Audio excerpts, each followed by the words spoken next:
Recent గా ఒక rare bird, ఒక అరుదైన పక్షిని చూడటానికి చాలా అంటే అర్జెంటీనాలోని ఒక డంప్ యార్డ్ దగ్గరికి వెళ్ళిన ఒక డచ్ ఆర్నిథాలజిస్ట్, ఆయనే ఈ హంటా వైరస్ సోకిన మొదటి వ్యక్తిగా అంటే జీరో పేషెంట్ గా ఇప్పుడు సోర్సెస్ చెప్తున్నాయన్నమాట.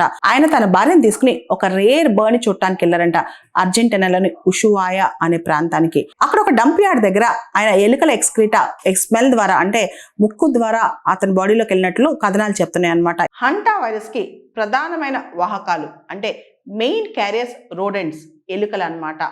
యాక్చువల్లీ ఈ హంటా వైరస్ అనేది ఒక క్రూజ్ నౌక నుంచి స్టార్ట్ అయిందని, అక్కడి నుంచి సోకుతోందని, ముఖ్యంగా ఎంవి హోండియస్ అని చెప్పి ఒక క్రూజ్ నౌక ఏదైతే ఉషువాయా అర్జెంటీనా చివరిలో ఉన్న ఉషువాయా ప్రాంతం నుంచి బయలుదేరిందో నెదర్లాండ్స్కి, ఆ వెళ్తున్న క్రూజ్ నౌక నుంచి ఇది ఎక్కువ మందికి సోకిందని అర్థమవుతుంది అనమాట.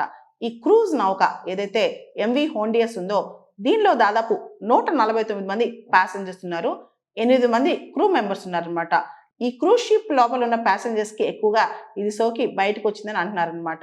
ఇక్కడ మనం చూస్తే ఎలుకల యొక్క లాలాజలం కావచ్చు, విసర్జితాల వల్ల కావచ్చు ఈ వైరస్ ఎక్కువగా వ్యాప్తి చెందుద్దంట. ఇది కొత్తగా వచ్చిన వైరస్ కాదు, ఎప్పటి నుంచో ఈ హంటా వైరస్ వార్తల్లో ఉందన్నమాట.